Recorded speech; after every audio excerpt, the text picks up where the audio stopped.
Hey, so I'm Caroline. I'm going to talk about living nowhere, which is something that I decided to do after coming to the conclusion that I had this like totally narcissistic, obnoxious, whiny quarter-life crisis. I'd been living in New York for 3 years, working as a journalist, and I had a total case of Groundhog Day.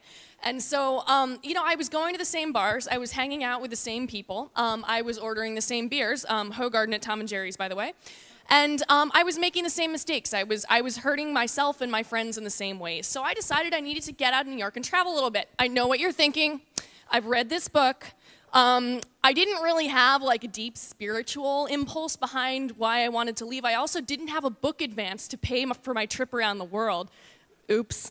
But you know what I was thinking more along the lines of was the 4-hour work week, which of course is full of all of its total hyperactive marketing banter, but it really has a lot to say about doing business in a mobile world. However, Tim Ferriss's initial premise is that you hate your job. I loved my job. My job was a rock when everything else in my life was going wrong. What was trapping me was geography. I cover digital media. I'm a journalist. There is so much that is changing about the world that makes it possible for us to live anywhere. And so, major props to my boss for letting me pull this off and believing in me. I decided I was going to put my stuff in storage, I was going to give up my lease, and I was going to go from sublet to sublet, coast to coast, going where I wanted to, or where I needed to go when it was possible. And I learned some pretty exciting stuff along the way. So what makes all this possible? First of all, our lives are getting so portable. I mean, think about the iPhone 4 announcement just earlier this week.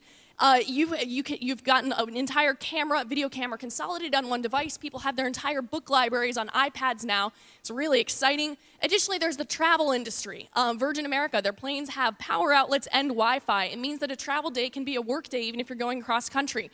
And mobility has been amazing for my job. I've been able to get FaceTime with people across the country when I normally would not have been able to.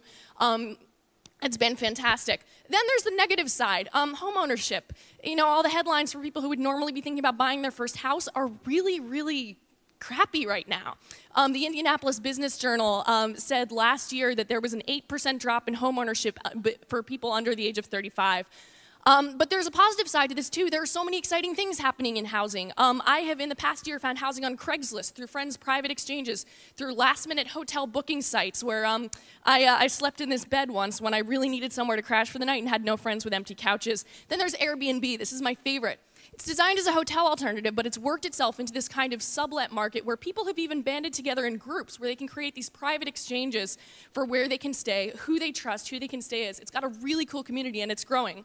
I love the movie Up in the Air, but it's a little bit harsh. It takes physical and emotional baggage in this theme of carrying a backpack, how much weight do you want, and it ultimately is pretty isolating. I think in real life it's liberating.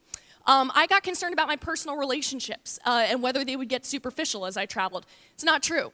I began to realize that FaceTime was so much more valuable than I thought it was. I realized who meant a lot to me and who considered me to be a close friend as well. It was very eye-opening.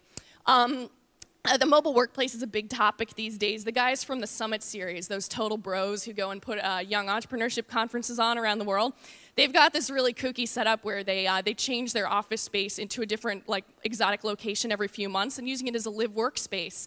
Sam Lessin, the founder of Dropio, did a similar experiment to mine where, you know, he works for a company that does a lot of cloud computing data storage. He tried to apply that to his physical living space by doing what he called variable cost living.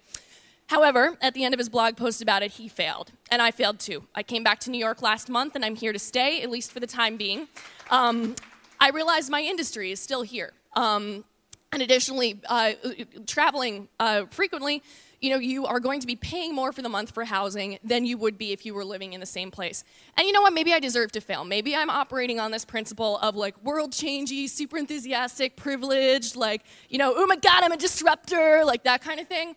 But I still learned so much about minimalism, about ownership. A lot of the stuff I put in storage, I am not taking back. I'm going to donate it. Additionally, I currently live in a sublet that is furnished like a jail cell, and I don't care. I don't care about that new pair of shoes everybody wants, and it's kind of awesome. And so the point of this for everyone is, first of all, that I really think there are legitimate changes going on when it comes to our concepts of housing, of ownership, of material possession. And it's really cool how these things are changing, even if they're not quite ready to change yet. The jury duty people for New York County hate me. What I learned personally is that I was going to stop complaining, and I was going to try to take what I saw as my issues and do something about it. And I did. And along the way, I took this picture of a moose. And so I put it in here on my last slide because a moose is not a groundhog. Thank you.